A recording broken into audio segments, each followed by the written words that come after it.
I have some very good reasons on why Sacramento should be very excited about winning baseball coming to their city.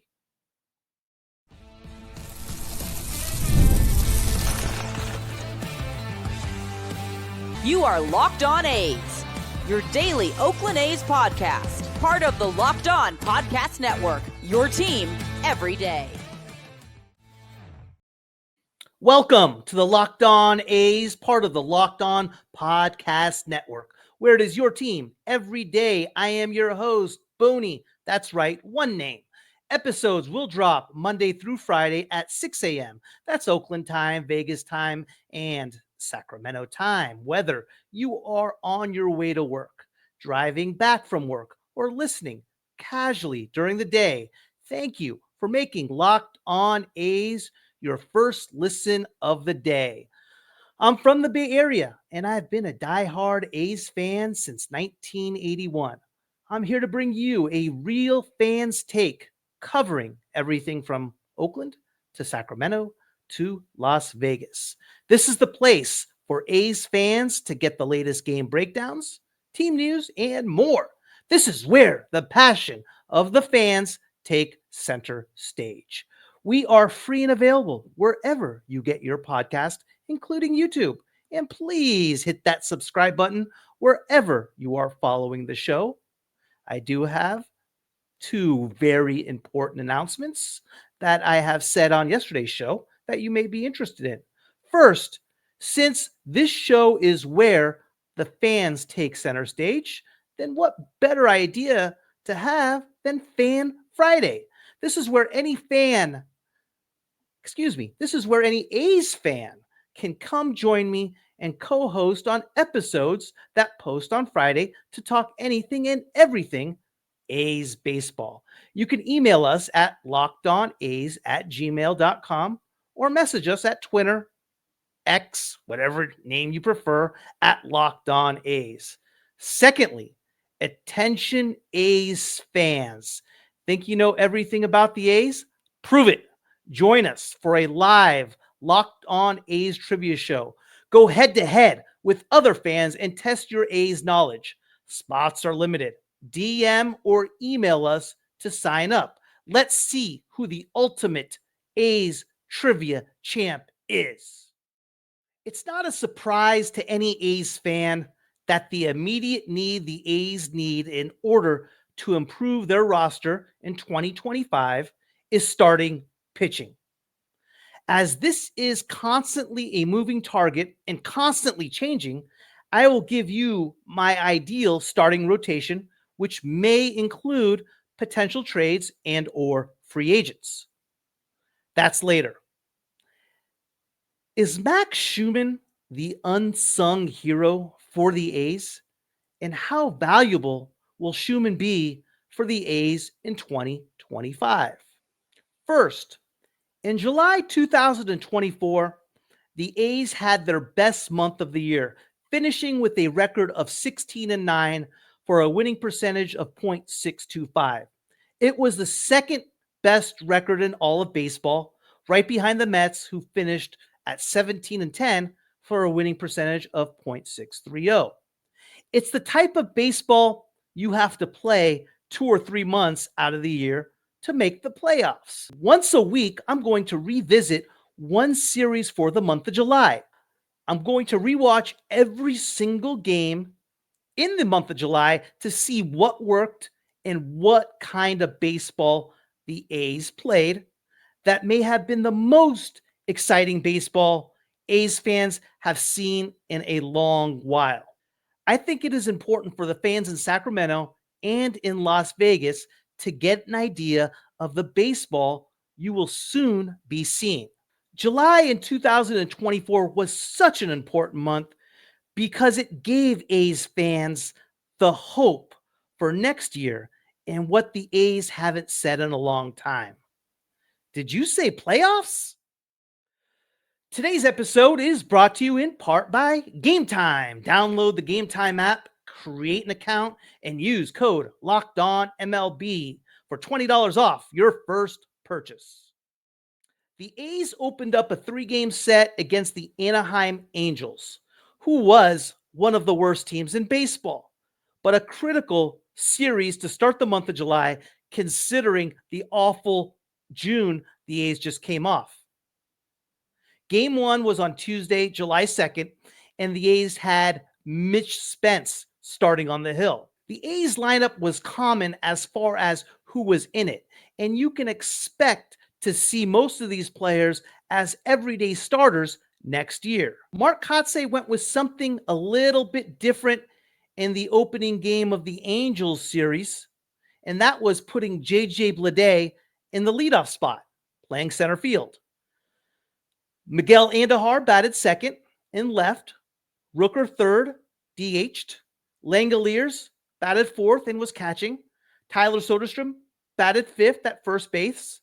Zach Geloff batting sixth at second base. The Law Dog in right field batting seventh. Brett Harris at third base batting eighth. And Max Schuemann playing shortstop batting ninth. Game one opened up with the first 3 innings being very, very quiet, with the A's going down in order. And what became a problem for the A's during 2024 was strikeouts. Out of the first 9 outs recorded, 4 of them were strikeouts. Spence matched zeros, allowing only 1 hit and stranding 2 over the first 3. The scoring started in the 4th by who else? Brett Rooker, who hit a solo homer. Langolier singled, Geloff walked, and the Law Dog hit an opposite field line drive home run over the left field fence just inside the foul pole, giving the A's a 4-0 lead. The Angels got one off Spence in the 5th and got pulled in the 6th after getting 1 out. Tyler Ferguson came in and induced a 6-3 double play to get out of the inning, which was a theme for the A's as they led all of baseball in turning double plays. It was 4-1 going into the bottom of the 6th. Geloff was hit by a pitch. Butler then singled, which set the stage for Brett Harris, who has been struggling with the bat. Harris hit a 2-run double down the left field line, plating both Geloff and Butler. Bleday came up with 2 outs and drove in Harris, and going into the 7th, the A's were comfortably up 7-1.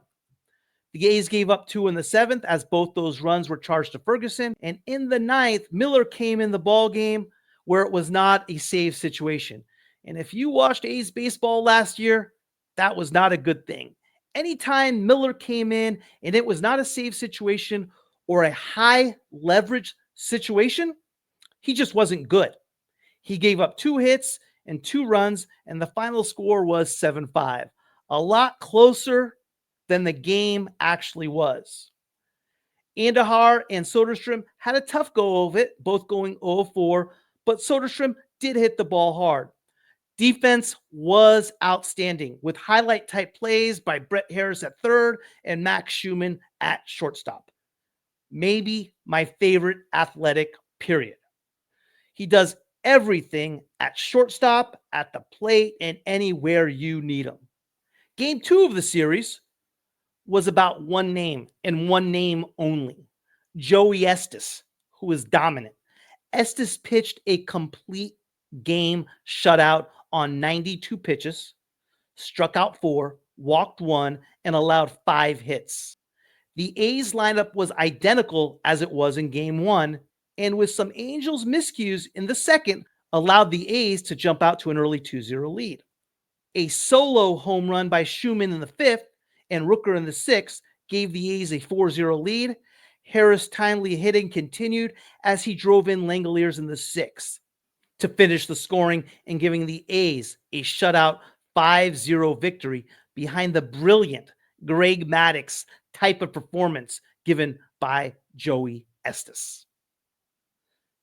The A's had an opportunity for a sweep in Game 3, which was critical considering the awful month of June they had. They are playing the Angels, who are definitely one of baseball's bottom teams, and had our ace on the hill in J.P. Sears. Only difference in the lineup was Kyle McCann started at catcher, giving Langoliers the day off and batting 5th. Soderstrom got moved to the cleanup spot. The key inning was the third, as the Angels loaded the bases and were making Sears work. With two out, Sears got Taylor Ward to fly out to center to get out of the jam. In the bottom of the third, the Angels helped us out a bit, walking the first two out of the three hitters. Andahar and Rooker both had RBI singles, and Soderstrom an RBI sac fly, giving the A's a 3-0 lead. Sears grinded and pitched 5 shutout innings, allowing 2 hits, striking out 6, walking 1, and he hit 2 batters. But through 5, his pitch count was at 95 pitches. The A's added 1 in the 6th on a safety squeeze by Mr. Do-It-All, Max Schuemann, and a solo home run by Lawrence Butler in the 8th. Osvaldo Beto, Austin Adams, Lucas Ursay, and Tyler Ferguson all came in and contributed 1 inning each of shutout ball, as the A's had their second straight shutout and, more importantly, completed the sweep. What was great about the sweep was not everybody in the lineup had a hot bat.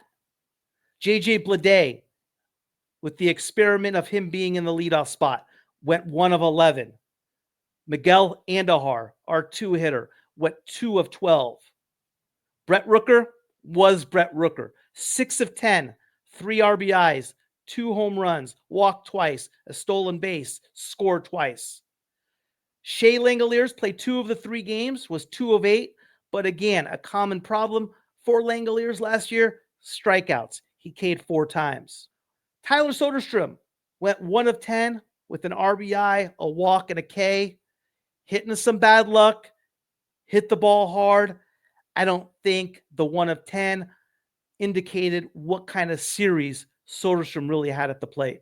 Zach Geloff, 1 of 8. And again, a serious problem with Zach Geloff in 2024 with strikeouts.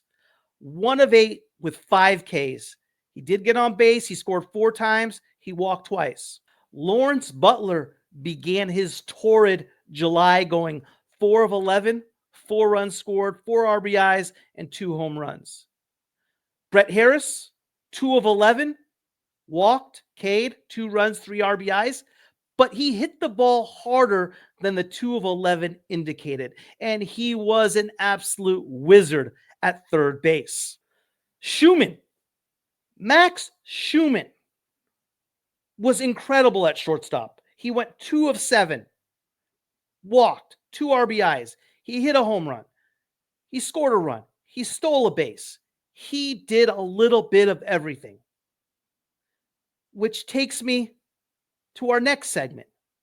Is Max Schuemann the unsung hero for the A's? And how valuable will he be next season? Coming up next. This episode is brought to you in part by Game Time. Take the guesswork out of buying MLB tickets and more with Game Time picks. I am looking to go to the Golden State Warriors game tonight when the Dallas Mavericks come to town. What I love about the Game Time experience is the all-in pricing feature, where it shows you the total up front of your ticket with no surprise fees at checkout. It's the only ticketing app that gives me complete peace of mind. Download the Game Time app, create an account, and use code LOCKEDONMLB for $20 off your first purchase. Terms apply. Again, create an account and redeem code LOCKEDONMLB for $20 off. Download Game Time today. Last minute tickets, lowest price, guaranteed. One of my favorite players on the A's roster, Max Schuemann, the unsung hero of the A's. And just how valuable will Schuemann be next season? Drafted in the 20th round of the 2018 draft out of Eastern Michigan, he joined the league without much fanfare. He was pick number 593, is usually a long shot, but Schuemann defied those odds. In 2024, he played an impressive 133 games for the A's with appearances at shortstop, 93 games, third base, 27 games, second base, 9 games, left field, 7 games, center field, 2 games, and played 1 game in right field. Literally a do it all. That's 6 different positions. Playing multiple roles like this takes versatility, a great sense of the field, and a lot of commitment to learning the game from all angles. Now, his 2024 stats don't immediately scream superstar. He batted 220, on base percentage of 311, slugging of 308, an OPS of 309, and a WAR of 1.3. The most impressive stat here might be his WAR. A 1.3 WAR shows he's above replacement level, contributing more than a minor league call up might. He's not a powerhouse hitter, but he's not there for the highlight reel. He's there to provide reliability and fill gaps in the roster. In 2024, his contributions were a big reason the A's could even manage a challenging season. He's doing the dirty work that keeps a team running smoothly, and teammates rely on him as a solid presence, which exactly what Schuemann was, a solid presence. When we think about the 2025 season, Schuemann is likely to be a player filling in wherever there's a gap. While he might not be the next MVP, he's no Brett Rooker. He's the player who allows the potential MVPs, such as the Brett Rookers, to shine by covering whatever ground they need. Here's what to keep an eye on for next season if you're a Schuemann fan like I am, or even if you're just following the A's and want to understand the team dynamics. Defensive impact. Watch for his defensive metrics, especially if he spends more time in one position. A consistent role could mean better defensive stats. He got consistently better at shortstop the longer he played. And once Wilson got called up, he went immediately to third, and we didn't lose a beat. Offensive improvement. If Schuemann can lift his average, say, to let's say 250 and increase his power slightly, he could move up in the batting order and increase his plate appearances. Leadership. Being a utility player and a team player means Schuemann might also develop into a leadership role in the dugout. If younger players come in, Schumann's journey from a 20th round draft pick to a reliable major leaguer is a story that others can learn from. Max Schuemann is a player with heart, grit, and a knack for showing up where he's needed. As we approach 2025, keep an eye for Max Schuemann. Mr. Utility may just surprise us all. What we do need to show up in 2025 is starting pitching. And let's dive into that up next.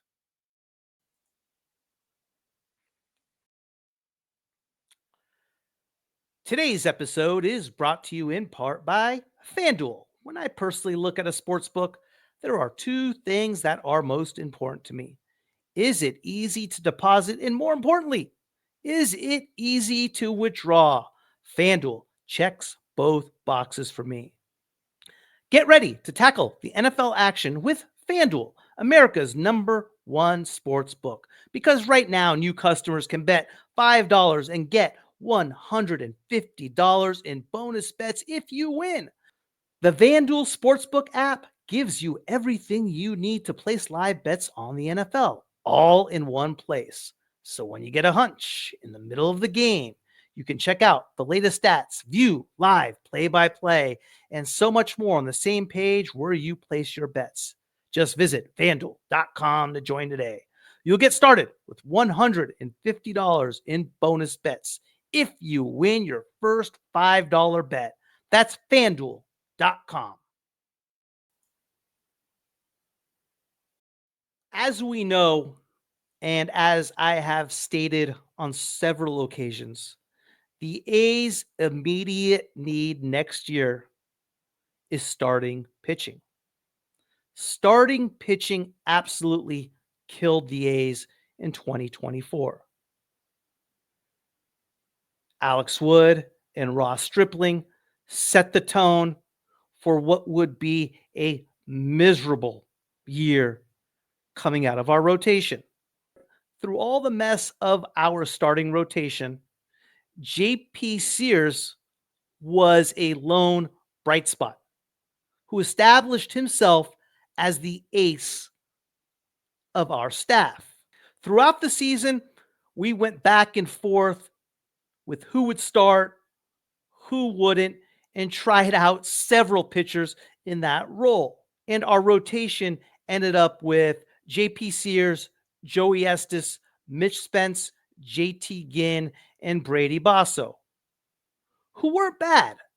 We knew what we were getting from Sears. He's our ace. He gave us a solid outing just about every single time he was on the hill. Estes showed signs. He had the complete game shutout, but had several outings where he absolutely got rocked. Mitch Spence is a battler. I love Mitch Spence. And I want to see Mitch Spence on the roster, but I want to see him coming out of the bullpen. Ginn and Basso gave us some impressive outings down the stretch. But we can't rely on those five to get where we need to get, which is a playoff appearance. I have been rustling around with our starting rotation weekly, it seems like, with what the A's are willing to sign with regard to free agents and who they may possibly trade for. And here is who I came up with, and ideally who I want to see starting next year for the A's that I believe the A's can get, are affordable, and will contribute to winning. Our number one starter, JP Sears. That goes without saying. He was solid all year for the A's, gave us bulk innings, gave us quality start after quality start. Matthew Boyd. I have talked about Matthew Boyd on multiple occasions on this show. He would be a free agent signing from the Cleveland Guardians. He was lights out in the playoffs last year, pitching in high leverage situation after high leverage situation. Osvaldo Bido. Osvaldo Bido started early in the season and had some great outings. He got hurt, which put him on the IR for quite some time. When he came back, he was still solid and got the opportunity to start on a couple of occasions, but was very okay. There was a stretch in April and May where Bido pitched 20 2/3 innings and gave up only 2 runs. We know what he can possibly do. I think his best baseball and pitching is only ahead of him. Carlos Quintana from the Mets, free agent signing. Veteran, left-hander, competitor. Was solid for the Mets. Gave them quality innings and quality starts, time in and time out. We can afford him. We can sign him, and he will be an incredible contributor to the A's. Hogan Harris started in, I believe, 9 games last year. And when he did, he competed. He pitched 6 2/3 shutout innings against the Astros. He pitched a very quality game against the Orioles in July. Harris battles, and he has great stuff. He had an ERA under 3. And I think Harris has earned that spot. And I think Harris will contribute to the A's winning and getting to where they need to get. I believe that rotation of Sears, Boyd, Bido, Quintana, and Harris is a staff that is good enough to get you into the playoffs. And I do realize that 4 of those 5 starters are left-handed, which may be a good thing. With that being said, what I say and what happens in reality are 2 different things. And what's the main thing we know about the A's?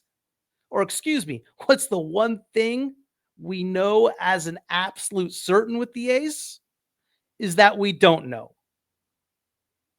One thing remains a fact. No matter what the A's do this offseason, starting pitching has to be a priority. No question about it. Thank you for making Locked On A's your first listen today. For your second listen, find Locked On MLB. Baseball guru Sully brings a daily blend of humor and baseball, keeping you updated on every rumor and story throughout the offseason. Find Locked On MLB on YouTube or wherever you listen to your podcast. Thanks for listening, and I will see you tomorrow.